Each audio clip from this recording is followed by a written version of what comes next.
قادر مطلق خدا باپ اور بیٹے اور روح القدس کا فضل اور اطمینان آپ کو ہمیشہ حاصل ہوتا رہے، آمین۔ خدا کو جاننا، پہچاننا، اور بائبل ہمیں کیا بتاتی ہے خدا کو جاننے پہچاننے کے بارے میں کچھ باتیں ہم نے سیکھی۔ خدا ایک حقیقی زندہ ہستی ہے، اور پھر خدا قائم بالذات ہے، ہی از سیلف ایگزسٹنٹ۔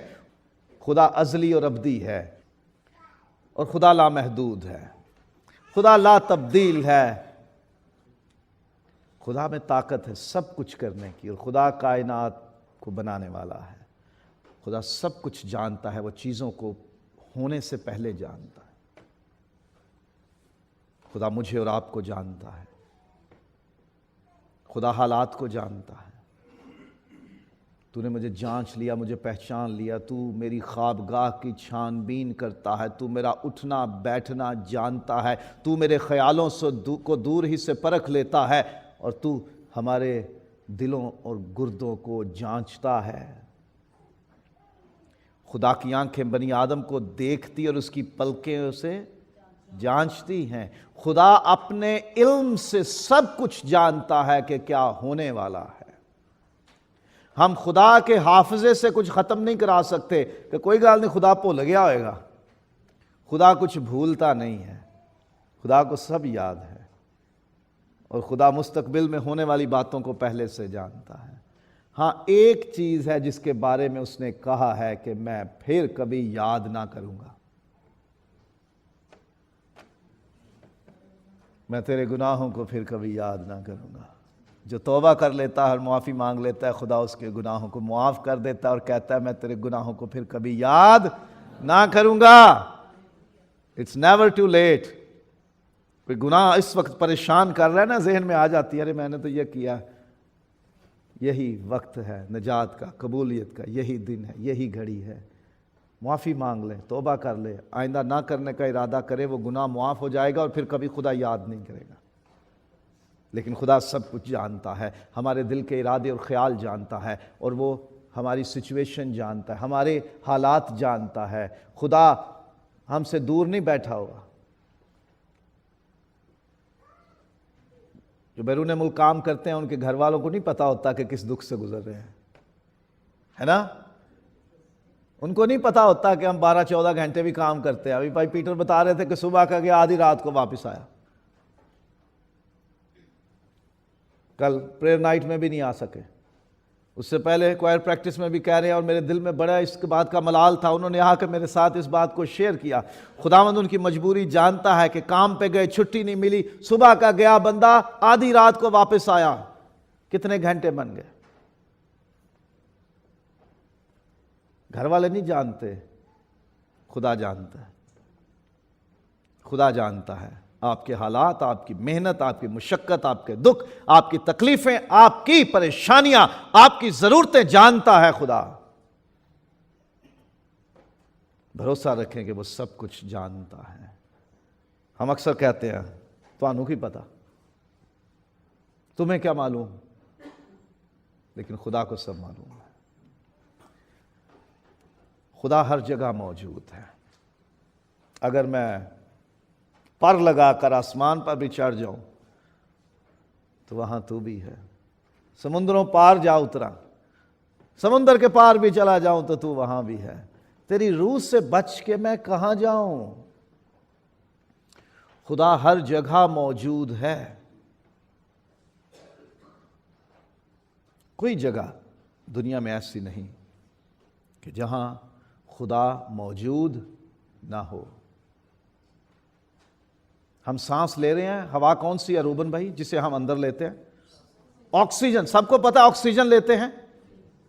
آکسیجن نام ہے اس ہوا کا، اس گیس کا کہ جو ہمیں سانس لینے کے وقت ہمارے اندر داخل ہوتی ہے، ہمارے بدن کو قوت دیتی ہے، طاقت دیتی ہے، اور ہم زندہ رہتے ہیں۔ ہر جگہ موجود ہے۔ کبھی کبھی یہ سچویشن ہوتی ہے کہ مریض کو آکسیجن لگا دی جاتی ہے، حالانکہ ہوا میں بھی ہوتی ہے۔ ہوا میں ہے، ہر جگہ آکسیجن موجود ہے۔ ڈاکٹرز، نرسز، مریض کے سارے گھر والے وہ ماسک کے بغیر ہوتے ہیں، وہ تو ہوا میں سے آکسیجن لے رہے ہیں۔ لیکن وہ مریض کو لٹا کے سلنڈر کے ذریعے، پائپ اور ماسک کے ذریعے اس کو آکسیجن دیتے ہیں۔ کیوں؟ کیونکہ اس کے بدن میں ایسی تبدیلی ہو گئی ہے کہ وہ خود سے وہ آکسیجن جلدی کولیکٹ نہیں کر سکتا، وہ اپنے بدن میں وہ آکسیجن جتنی چاہیے وہ ہوا میں سے لے نہیں سکتا، اس لیے اس کو بہت قریب سے اور بہت زیادہ مقدار میں آکسیجن دی جاتی ہے کہ کچھ نہ کچھ اس کے اندر چلی جائے اور اسے زندہ رکھا جاتا ہے۔ آکسیجن ہر جگہ ہے، لیکن مریض کے لیے ایک جگہ بنائی جاتی ہے، ایک طریقہ بنایا جاتا ہے، اس کے ذریعے آکسیجن اس کو دو اور وہ زندہ رہے۔ خدا ہر جگہ موجود ہے، لیکن ہماری روحانی حالت ایسی ہو چکی ہے کہ ہم ہر جگہ اس کی حضوری کو زیادہ شدت کے ساتھ، اس کی موجودگی کو زیادہ شدت کے ساتھ ایکسپیرینس، تجربہ نہیں کر سکتے۔ اس لیے اس نے کہا میرے لیے گھر بنا، میں اس میں سکونت کروں، میرا تخت وہاں ہوگا، میرا جلال وہاں پہ ہوگا، تم آیا کرنا اور مجھ سے ملاقات کیا کرنا، میں وہاں تمہیں ملا کروں گا۔ جیسے مریض کے لیے ایک جگہ ہسپتال ہوتی ہے، آکسیجن اس کو دی جاتی ہے، ویسے خدا نے اپنے گھر بنوائے ہیں جگہ جگہ پر کہ دنیا میں ہر جگہ میں موجود تو ہوں، لیکن یہاں میری حضوری شدت کے ساتھ ہوگی، یہاں میری موجودگی زیادہ ہوگی، یہاں میرا تخت زیادہ وقت اور زیادہ جلال کے ساتھ لگا ہوا کرے گا، اور میرے کان اور میری آنکھیں یہاں زیادہ لگی ہوں گی۔ اس لیے خدا کے گھر میں آنا ضروری ہوتا ہے۔ خدا ہر جگہ موجود ہے، تو بھی اپنے گھر میں اس نے ایک ایکسٹرا فیچرز رکھے ہوئے ہیں۔ موبائل لیتے ہیں نا ہم، اس میں زیادہ فیچر ہیں، اس میں زیادہ پروگرام ہے، اس میں زیادہ کیپیسٹی ہے، اس کی بیٹری ٹائمنگ زیادہ ہے، اس کے اندر میموری زیادہ ہے، اس کی ریم زیادہ ہے، اس کی پاور اور کیپیسٹی زیادہ ہے، اور یہ لے لو۔ چرچ میں، عبادت گاہ میں آ کر خدا کو ایکسپیرینس کرنے میں کیپیسٹی زیادہ ہے، انٹینسٹی زیادہ ہے، شدت زیادہ ہے، اور اس کی برکت زیادہ ہے۔ خدا تو ہر جگہ ہے، لیکن اپنے گھر میں جسے اس نے مخصوص کیا ہے، اس میں اس کی حضوری دوسری جگہوں کی نسبت زیادہ ہے۔ میں نے یہ گھر چنا ہے، اب سے میری آنکھیں یہاں لگی رہیں گی، میرا دل برابر اس جگہ لگا رہے گا، اور میرے کان تیری دعاؤں پر لگے رہیں گے۔ جو دعا اس گھر میں کی جائے گی سنوں گا۔ اس لیے خدا کے گھر میں آنا باہر رہ کر خدا کو تجربہ کرنے سے زیادہ افضل ہو جاتا ہے۔ یہاں ہمیں ایکسٹرا فیچرز مل جاتے ہیں، خدا کی حضوری کے ایکسٹرا برکت، زیادہ برکت مل جاتی ہے، ہم زیادہ محسوس کرتے ہیں خدا کو، اس کی حضوری کو۔ اور جہاں خدا ہے وہاں وہی جنت ہے نا، وہی بادشاہت ہے۔ جہاں خدا ہوتا ہے وہیں آسمان کی بادشاہی ہے، وہیں جنت ہے، وہیں پیراڈائز ہے، وہاں ہیون ہے، وہاں فردوس ہے۔ تو خدا تو ہر جگہ موجود ہے، تو سوال پیدا ہوتا ہے کہ جہنم میں خدا کہاں ہوگا؟ جہنم بھی تو اس نے بنائی ہے۔ اے ملاؤنو میرے سامنے سے دور ہو جاؤ، بائیں ہاتھ والوں سے کہے گا، متی 25واں باب۔ اس ہمیشہ کی آگ میں چلے جاؤ جو ابلیس اور اس کے فرشتوں کے لیے تیار کی گئی ہے۔ ہمارا خدا بھسم کرنے والی آگ بھی ہے۔ تیرا کلام ہے شعلہ بھی اور شبنم بھی۔ جس کو شبنم کی ضرورت رہتی ہے اس کا کلام شبنم بن کے برستا ہے، اور جس کو بھسم کرنے کی ضرورت ہوتی ہے وہاں خدا شعلہ بن کے اتر آتا ہے۔ خدا ہے نا، لامحدود ہے اور قادر مطلق ہے، وہ کہیں دوست بن کے آ جاتا ہے تو کہیں غضبناک بن کے آ جاتا ہے، کہیں محبت کرنے والا باپ بن کے موجود ہے تو کہیں عدالت کرنے والا جج بن کے کھڑا ہے۔ اے ملاؤنو میرے سامنے سے دور ہو جاؤ اور آگ میں چلے جاؤ۔ خدا ہر جگہ ہے، ہر جگہ اس کی حضوری کی نوعیت فرق ہے، نیچر فرق ہے۔ وہ اتنا وسیع ہے، اتنا بڑا ہے، اتنا لامحدود ہے، اس کی نوعیتیں، اس کی نیچرز ہم سے گراسپ نہیں ہو سکتی، ہم ان کو پوری طرح سے احاطہ نہیں کر سکتے، انہیں پوری طرح سمجھ نہیں سکتے۔ تو جہنم میں آگ ہے، فردوس میں آسمان پہ وہ محبت کرنے والا، پیار کرنے والا، شفقت کرنے والا شفیق باپ ہے، دوست ہے۔ وہ باہر دنیا میں اس کی حضوری الگ نوعیت کی ہے، اور اپنے گھر میں اس کی موجودگی الگ نوعیت کی ہے۔ خدا پروردگار ہے جو سنبھالتا اور محفوظ رکھتا ہے۔ He preserves and sustains. جو بنا دیا اس کو وہ سنبھال کے رکھتا ہے۔ خدا نے جو چیزیں خود بنائی ہیں اس کو ان کی قیمت کا پتہ ہے، اس لیے وہ انہیں سنبھال کے رکھتا ہے۔ یہ جو کھانا برباد کرتے ہیں نا لوگ، پلیٹ میں نکال لو کھیر اچھی طرح سے، پلیٹ بھر کے ایک چمچ لگا کے رکھ دو، کسی نے ہاتھ ہی نہیں لگانا اسے، اور بعد میں وہ پوری ختم نہیں ہوگی، پیٹ بھر گیا کبابوں سے اور تکوں سے اور من پسند چیزوں سے، پیٹ بھر چکا ہے، اب کھیر کھانے کی گنجائش نہیں۔ وہ ایک چمچ لگا ہوا کوئی نہیں کھاتا، وہ آپ نے برباد کیا، وہ ویران کیا، خدا کو غصہ آتا ہے۔ خدا کو غصہ آتا ہے جب آپ اس کی بنائی ہوئی کائنات کے ساتھ چھیڑ چھاڑ کرتے ہو، جب چیزوں کو برباد کرتے ہو۔ سڑک گورنمنٹ نے بنائی، اس پہ مرور گورنمنٹ نے چڑھا دیے کہ چلو دھیان رکھو، اور اگر بھائی شاکر شیشہ نیچے کر کے گاڑی کا اور ایک ریپر باہر پھینک دیتا ہے، جی کتنا جرمانہ ہے؟ 10 دینار کم از کم ہے نا، کیونکہ گورنمنٹ کو غصہ آتا ہے ہماری بنائی ہوئی سڑک کو گندا کر رہے ہو، غصہ آتا ہے۔ ہم نے سگنل بنایا، لائٹ بنائی، تم نے کراس کیسے کر دی؟ ہمارا نظام تو نے بگاڑا ہے، اس لیے 50 دینار جرمانہ ہے۔ انسانوں نے ایسے قانون بنائے تو خدا کو غصہ کیوں نہیں آتا ہوگا؟ وہ تو سنبھالتا چیزوں کو، یہ میں نے بنا دیا ہے، کوئی اس کو ہاتھ نہ لگائے۔ جن چیزوں کی میں نے اجازت دی ہے انہی کو استعمال کرو۔ پہلے کہا کہ ہر پھلدار، بیجدار، جڑی بوٹی، پودا تمہیں دیتا ہوں، کھاؤ پیو۔ پھر نوح کے وقت میں کہا کہ جانوروں کا گوشت بھی تم کھا سکتے ہو۔ پھر موسیٰ کی معرفت تعین کر دیا، ٹھہرا دیا جو کھانا ہے جو نہیں کھانا۔ اس کے ہٹ کے کچھ کرو گے تو وہ اس کی قدرت کے کاموں میں، اس کے فطرت کے، نیچر کے پروسیس میں، سائیکل میں چھیڑ چھاڑ ہے، اس کو پسند نہیں آتی۔ وہ محفوظ رکھتا ہے، وہ ختم نہیں ہونے دیتا کچھ، وہ محفوظ رکھتا ہے۔ متی میں لکھا ہوا ہے، کیا پیسے کی 2 چڑیاں نہیں بکتی؟ ان میں سے ایک بھی باپ کی مرضی کے بغیر زمین پر نہیں گرتی۔ تمہاری قدر تو بہت سی چڑیوں سے زیادہ ہے، تم اپنے نہیں بلکہ قیمت سے خریدے گئے ہو، اور تمہاری مخلصی سونے چاندی سے نہیں بلکہ برے کے بیش قیمت خون سے ہوئی ہے۔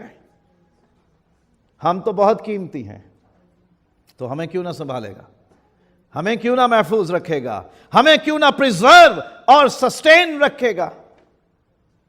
زبور 16 میں، تو اپنے مقدس کو سڑنے نہ دے گا، اسے پھر زندگی کی راہ دکھائے گا۔ خدا ہمیں محفوظ رکھے گا اور محفوظ رکھتا بھی ہے۔ وہ پریزرو رکھتا ہے۔ ہم کھانا فریز کر لیتے ہیں نا، خاص طور پہ کریلے فریز ہو جاتے ہیں، کٹنگ کر کے دھو کے ان کو ذرا نمک شمک لگا کے ان کو فریزر میں رکھ دیتے ہیں، فریز ہو گیا۔ ساگ فریز ہو جاتا ہے، اس کو پھر تڑکا لگا کر نیا بنا دیں گے۔ خدا ہمیں فریز کر لیتا ہے، خدا ہمیں محفوظ کر لیتا ہے۔ ہم جب موت کے راستے پر چلتے ہیں، خدا جب ہمیں بلاوا دیتا ہے، بنی آدم لوٹا، ہماری ہڈیاں زمین میں محفوظ ہیں جب تک کہ خداوند آواز نہیں دیتا۔ ہمارا جسم زمین میں رہے گا، میں امن و امان کی حالت میں رہوں گا، وہ مجھے پھر زندگی کی راہ دکھائے گا۔ اور جتنے مردے خواہ سمندر میں ہیں، خواہ پہاڑوں پہ ہیں، خواہ زمین میں کہیں پڑے ہیں، وہ سب کو آواز دے گا اور وہ سب جی اٹھیں گے۔ وہ ہمیں محفوظ رکھتا ہے، وہ ہمیں ہماری پروردگاری کرتا ہے۔ پروردگار کا مطلب ہے محفوظ رکھنے والا، آپ کو سنبھال کے رکھنے والا۔ بچوں کو سنبھال کے رکھتے ہیں، خدا ہمیں سنبھال کے رکھتا ہے، کیونکہ اس نے کہا کہ تو میرا بیٹا ہے۔ ہم اس کے بیٹے اور بیٹیاں ہیں۔ جتنوں نے اسے قبول کیا اس نے انہیں خدا کے فرزند بننے کا حق بخشا، اور ہمیں یہ حق ملا ہے روح القدس کے وسیلے سے، کیونکہ ہمیں بیٹے کا روح دیا گیا ہے، جس کے وسیلے ہم اس سے ابا یعنی اے باپ کہہ کے پکارتے ہیں۔ تو خدا ہمیں محفوظ رکھتا ہے، خدا کائنات کو محفوظ رکھتا ہے، خدا ہمیں سنبھالتا ہے، ہماری پروردگاری کرتا ہے، اور دھیان رکھتا ہے خدا کہ کہیں تم پریشان تو نہیں ہو، کہیں تم کسی مصیبت میں تو نہیں پڑ گئے ہو، کہیں تم تکلیفوں اور دکھوں میں تو نہیں پڑ گئے ہو۔ خدا سنبھال کے رکھتا ہے، خدا ہمیں محفوظ رکھتا ہے، ہمیں سنبھال کے رکھتا ہے۔ ہم اس کے پروں کے نیچے جب آ جاتے ہیں تو وہ ہمیں محفوظ رکھتا ہے۔ اے یروشلم، میں نے کتنی بار چاہا کہ جیسے مرغی اپنے بچوں کو پروں تلے سنبھال لیتی ہے، میں بھی تجھے سنبھال لوں، لیکن تو نے ان دنوں کی قدر نہ جانی۔ خدا ہمیں سنبھالتا، پریزرو کرتا، محفوظ کرتا اور سسٹین رکھتا ہے تب جب ہم اس کے پروں کے نیچے آ جاتے ہیں۔ ہم جب خدا سے دور بھاگتے ہیں تو وہ پھر طوفان کھڑے کرتا ہے، کسی نہ کسی طرح سے تو سمندر میں گر، میں بغیر کرائے کے تجھے نینوا پہنچا دوں گا۔ تو کرایہ دے کے آیا نا، میں تو بغیر کرائے کے تجھے پہنچا دوں گا۔ اور ایسے آبدوز ہوگی، کیا بولتے ہیں آبدوز کو انگریزی میں؟ سب مرین، کہ دنیا میں دوبارہ کسی نے سفر نہ کیا ہو اس پہ۔ خدا سنبھال کے رکھتا ہے، خدا محفوظ رکھتا ہے، خدا فکر کے ساتھ ہمیں چھپا کے رکھتا ہے۔ جو تجھے چھوتا ہے وہ میری آنکھ کی پتلی کو چھوتا ہے، وہ اتنا محفوظ رکھتا ہے ہمیں۔ خدا رازق ہے، مہیا کرنے والا ہے۔ کئیوں کو بڑی فکر رہتی ہے دیہڑی نہ ٹوٹ جائے، چرچ نہیں جانا، کام وام نہیں، کچھ بنتا نہیں۔ یہاں بچے ہیں، ایسے نوجوان لڑکے ہیں جو خود، آج بھی ایک نوجوان سے بات ہوئی ہے تو اس نے کہا کہ جس دن ہم کام چھوڑ کے ارادہ کر کے چرچ آتے ہیں، خدا پورے ہفتے میں ہمیں اتنا کام دیتا ہے کہ ہمیں محسوس ہی نہیں ہوتا کہ ہم نے عبادت کے لیے چھٹی بھی کی تھی۔ اور اس نے اپنی گواہی بتائی ہے، نام نہیں لے رہا بندے کو، ابھی وہ مسکرائے گا۔ اس نے کہا ایک جمعے کو میں لالچ کر کے کام کے لیے چلا گیا، پیسے کمانے کے لیے، 10 دینار جیب میں سے گر گئے، جو کمائے اس سے زیادہ گر گئے۔ خدا آپ کو نقصان نہیں دیتا، لیکن یہ ہماری عقلوں کو سمجھانے کے لیے، دلوں کو تسلی دینے کے لیے کبھی کبھی یہ واقعات ہونے دیتا ہے کہ ہم سمجھ لیں کہ جب تو میرے پاس آتا ہے تو میں تیرا نقصان نہیں ہونے دوں گا۔ تو میرے اوپر بھروسہ رکھتا ہے تو میں تیرا رازق ہوں، میں تیرا پروردگار ہوں۔ وہ ہر بشر کو روزی دیتا ہے، وہ ہر ایک جاندار کو اپنی مٹھی کھول کر رزق دیتا ہے۔ ہم جب کہتے ہیں کہ پتھر کے اندر کیڑے کے منہ میں وہ رزق دیتا ہے تو وہ ہمیں رزق کیوں نہ دے گا؟ اس نے کہا 7ویں دن کام نہ کرنا، آرام کرنا۔ خدا کا پیٹرن یہ ہے کہ اس نے کہا کہ آسمان سے جو من برسے گا وہ 6 دن برسے گا۔ آج لوگے، کل کے لیے نہیں رکھنا، روز تازہ اٹھانا ہے۔ اگر سنبھال کے رکھو گے تو اس میں کیا ہوگا؟ کیڑے پڑیں گے۔ وہی من جب جمعے والے دن اکٹھا کرو گے تو ڈبل اکٹھا کرنا، اس میں کیڑے نہیں پڑیں گے، وہ ہفتے کے دن کے لیے بھی ہوگا۔ آرام کے دن کے لیے، عبادت کے دن کے لیے خدا نے رزق دینے کا وعدہ کر رکھا ہے، صرف ایمان کے ساتھ آگے بڑھنے کی ضرورت ہے۔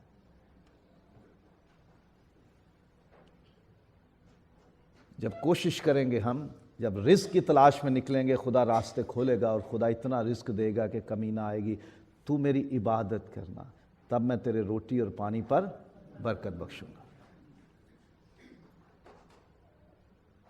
رزق خدا کی طرف سے ہے، کوشش ہم نے کرنی ہے، لیکن یہ صلاح ہے میری، یہ آپ کے لیے ایک مشورہ ہے میرا جو خدا کے کلام کے مطابق ہے کہ خدا کی عبادت کے وقت عبادت کے لیے آؤ،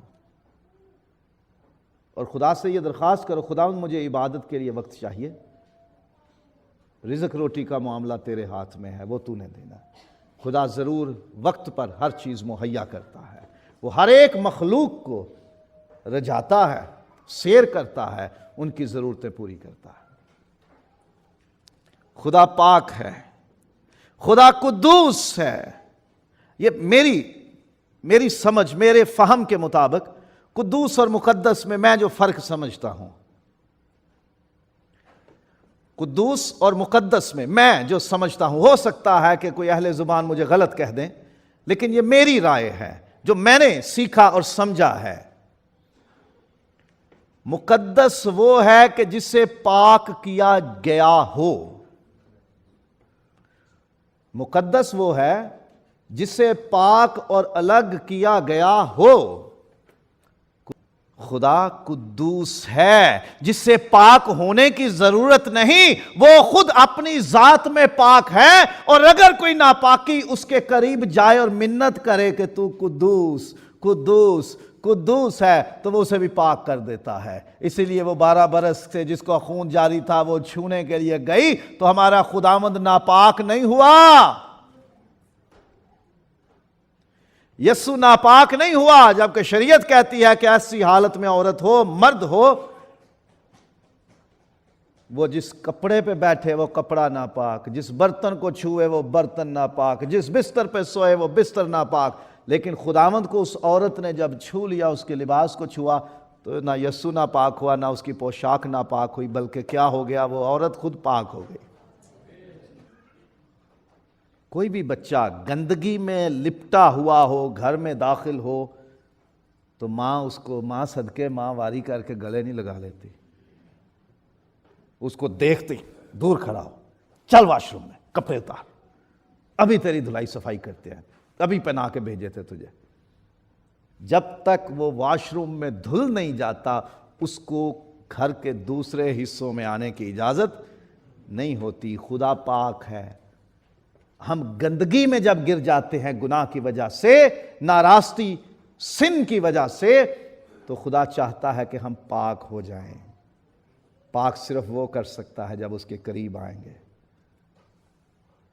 اسے کہیں گے تو قدوس قدوس قدوس ہے۔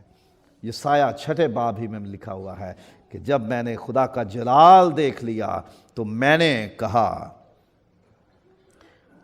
ہائے مجھ پر افسوس، میں تو برباد ہوا، کیونکہ میرے ہونٹ ناپاک ہیں۔ خدا نے فرشتہ بھیجا، مذبے پر سے کوئلہ اٹھایا اور میرے منہ کو چھوا، لے تیری ناپاکی دور کر دی گئی ہے۔ جب ہم اپنی ناپاکی لے کر خدا کے پاس آتے ہیں تو خدا ناپاک نہیں ہوتا۔ ٹھیک ہے؟ کچھ لوگوں کا سوال ہوگا کہ ان دنوں میں روزہ رکھ سکتے ہیں، دعا کر سکتے ہیں کہ نہیں؟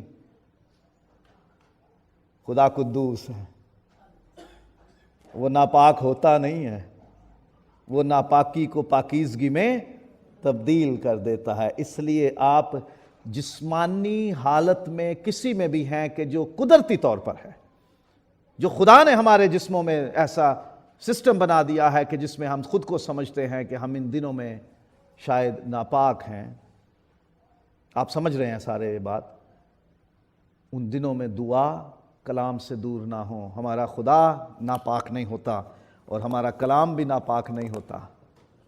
اس کو چھونے سے یہ ناپاک نہیں ہوتا، اس کو پڑھنے سے یہ ناپاک نہیں ہوتا۔ یہ اور کتابوں کی طرح نہیں ہے کہ جن کی گستاخیاں ہو جاتی ہیں، یہ پاک کر دیتا ہے، کیونکہ یہ قدوس کا کلام ہے۔ تیرا کلام پاک ہے، خدا پاک ہے۔ کوشش کریں ہم بھی پاک رہیں، کوشش کریں خدا کی پاکیزگی سے پاک ہونے کی، اپنی ناراستی لے کر اس کے قدموں میں آئے اور کہیں، خداوند تو ہمیں پاک کر دے، تو ہمیں مقدس کر دے۔